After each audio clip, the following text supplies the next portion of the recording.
I'd been singing quite a long time, and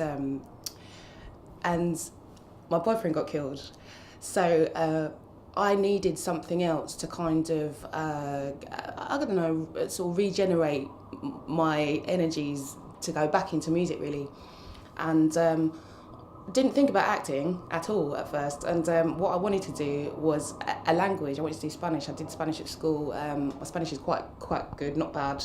So I sort of wanted to do languages, and somehow found myself in the drama class asking about enrolling, and I don't know how it happened. As you do. Yeah. And they said the course was full up, and they asked me if I had any performance experience, and I'd just done a gig in Africa, in Zambia, and so wrote about that as part of my interview. And then she auditioned me sort of straight away, gave me something to read, redirected me, and then said, yeah, you start on Monday, which was weird because the course was full up originally. So you start on Monday, had no pencil, no rubber, nothing to my name, and thought I was probably going to be there for a few weeks, actually, because I felt so, I was grieving, I suppose, and I felt like I needed some sort of lift.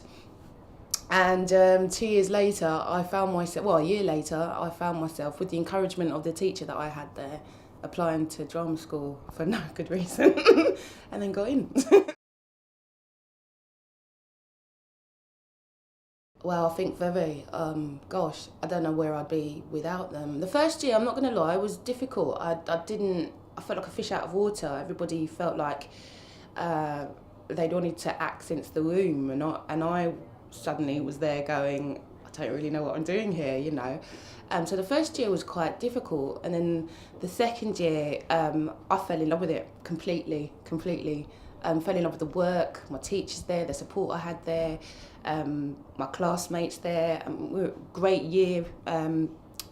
Great year that got on really well. And in the third year I was really sad to leave. It was really funny because I got nominated.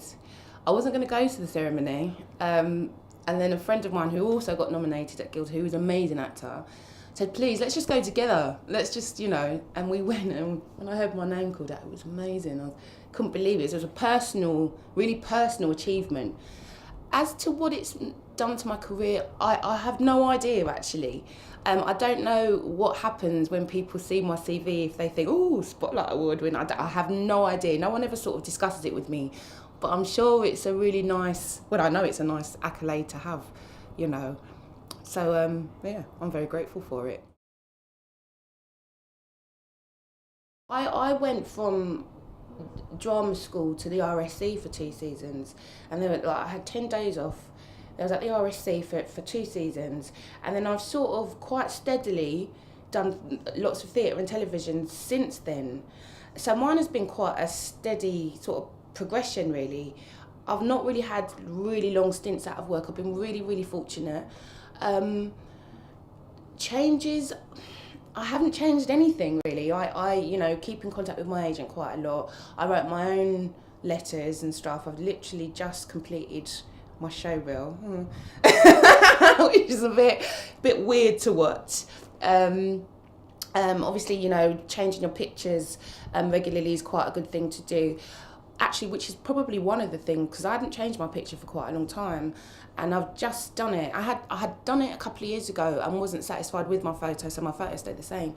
So I've just changed photos, and it's amazing the comments, the feedback you get back about how you look now, or what you're representing now, or I would just say nothing's much changed for me. I'm still writing to agents and casting directors and directors. Obviously, the birthday cards and the Christmas cards are very good to write to directors that and have worked with before. That's quite a good idea. But apart from that, I'm not sure really what's changed much. I'm still learning. And I think that's key, really. There's always something to learn. And I don't think you can say that there are any hard and fast rules to this. That's probably the best thing. This thing here, it's not guaranteed to work. Neither is this thing here. You just got to try and do what you can do with whatever it is you've got, and always try something else, I love the fact that I've probably in the last 6 years had so much varied stuff. Like I said, I went to the RSC straight away and I played Dionysa in Pericles, which is an amazing part to come out of drama school to play. And we also did A Winter's Tale. I was with Dominic Cook. Both plays were directed by Dominic Cook, and we did A Winter's Tale, and I played Dorcas, which is another fantastic role to play. So it's a bit of comedy. Dionysa was a little bit, well, she wasn't. I didn't play her as your sort of caricature evil woman. For me, she had a lot of heart, but a really nice contrasting characters to play. Then I went on from there to do one of the witches in Macbeth, which was a massive cinematic production, amazing. And then it's sort of gone from there to quite a bit of theatre. I've played a schoolgirl, when really I shouldn't have been, but we'll keep that between us. I've played, I guess most of the characters that maybe I'm known for are the quirky, not so... they're quite. There's a little bit slightly wrong with them, like pornography. A character that I played in Simon Stevens' play, she's called Number 7 because they don't really have character names, but we called her the mother because her story involved her son, her husband. She had quite a lot of red herrings in her story though, but. Yeah, she wasn't altogether there, and I tend to enjoy those characters more, and I tend to go up for those a lot more as well. I don't know what that says about me, but of queer and quirky.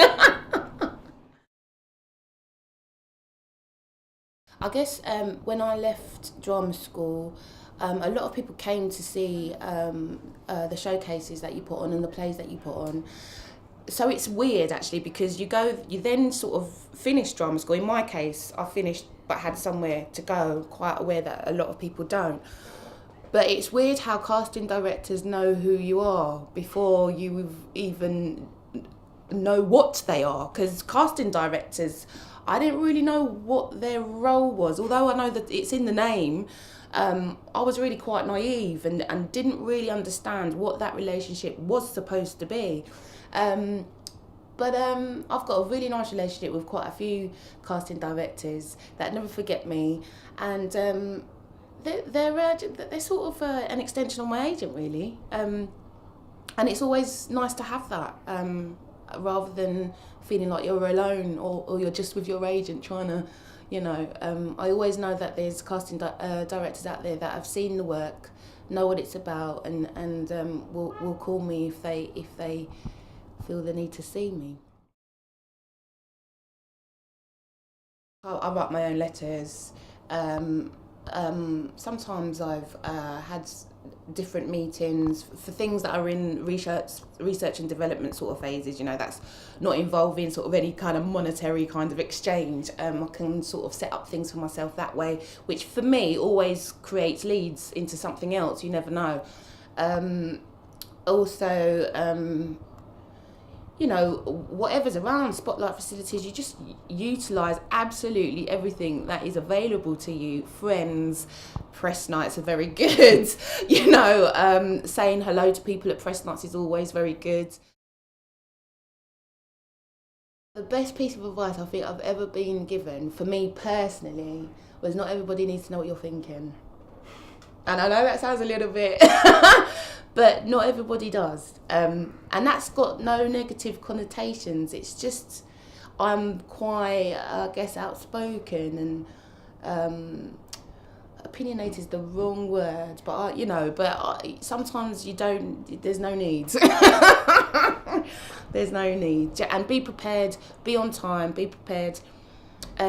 Save money and spend your grace.